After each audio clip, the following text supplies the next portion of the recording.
లేదు నా అభిప్రాయం. కేవలం అమిత్ షా గారు మోడీ గారు ఇద్దరు కూర్చొని నిర్ణయం తీసుకునే పరిస్థితి అక్కడ కనిపిస్తుంది సెంట్రల్.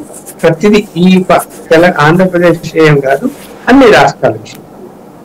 వాళ్ళు కౌంటర్ చెక్ చేసుకుంటూ రిపోర్ట్ పెట్టించుకుంటారు. ఒకటి సెంట్రల్ ఇంటెలిజెన్స్ వర్గాల నుంచి ఒక నివేదిక, స్టేట్ రాష్ట్ర కమిటీల నుంచి ఒక నివేదిక, వాళ్ళ యొక్క ప్రైవేట్ ఏజెన్సీలు ఉన్నాయి అని అది ఎవరికి తెలియదు. అది ఏమీ రికగ్నైజ్డ్ ఏజెన్సీలు సర్వేలు కాదు, అవి ఎవరికీ తెలియనటువంటి కొన్ని టీమ్స్ ద్వారా తెప్పించుకుంటారు రిపోర్ట్స్. అదొకటి.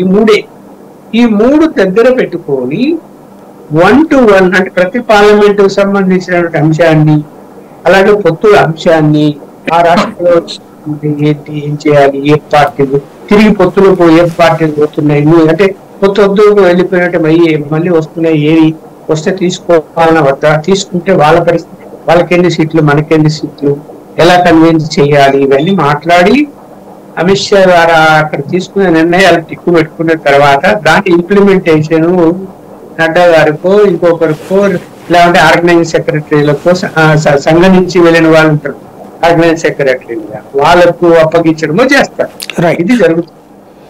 అందువల్ల పర్ఫెక్ట్ గానే ఉంటది. నిర్ణయం తీసుకుంటే దాని ఇంప్లిమెంటేషన్ పర్ఫెక్ట్ గానే ఉంటది, నో డౌట్.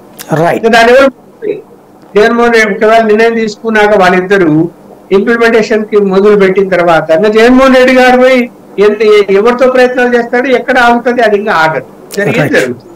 ఒకవేళ అలా కాదు వద్దనుకోని వదిలేశారు అనుకుంటే కూడా వీళ్ళ ప్రయత్నాలు ఏవి ఫలించవు, ఇంకా అది ఆగిపోతుంది. రైట్. ఫైనల్ గా శేఖర్ రెడ్డి గారు, ఇప్పుడు రాబోయేటువంటి రోజులలో అతిపెద్ద కష్టాన్ని ఎదుర్కోబోతున్నాం అన్నటువంటి భయం ఉందా లేదా?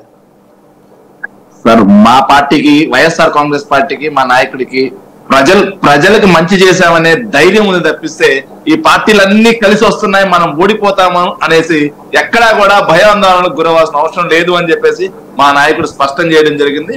సార్, ఒక చిన్న సవరణ, సుహాసిని గారు మాట్లాడుతూ పరిస్థితులు మారాయి అప్పటికి ఇప్పటికి అని చెప్పారు. సుహాసిని గారు నిజంగా మారాయండి. 99లో 18% ఉన్న మీరు అప్పటి పరిస్థితి నుంచి 0.8 పరిస్థితికి మీరు మారిపోయారు మేడం. ఇంకోటి సార్, సాయి గారు మీరు మాట్లాడిన దాంట్లో ఒక చిన్న దాంతో నేను విభేదిస్తున్నాను సార్.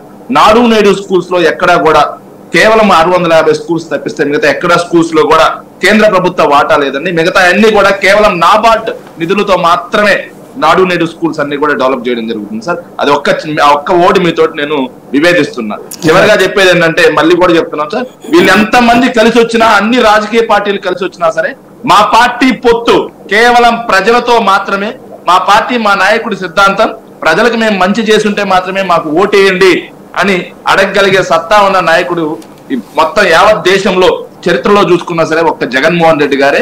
దాన్ని బట్టి మీరు అందరూ కూడా అర్థం చేసుకోవాలి, ప్రజలు మా మీద ఎంత పాజిటివ్ వే ఉన్నారు, మేము ఎంత నమ్మకంగా ఉన్నాము అని చెప్పడానికి ఒక్క ఉదాహరణ జగన్మోహన్ రెడ్డి గారు చెప్పినటువంటి ఆ ఒక్క వర్డ్. కాబట్టి వీళ్ళందరూ కలిసి వచ్చినా సరే ప్రజలు వాళ్ళందరినీ చిత్తుగా ఓడించి వైఎస్ఆర్ కాంగ్రెస్ పార్టీని మరొకసారి అధికారంలోకి తీసుకోవడానికి సిద్ధంగా ఉన్నారు. Right. Thank you very much.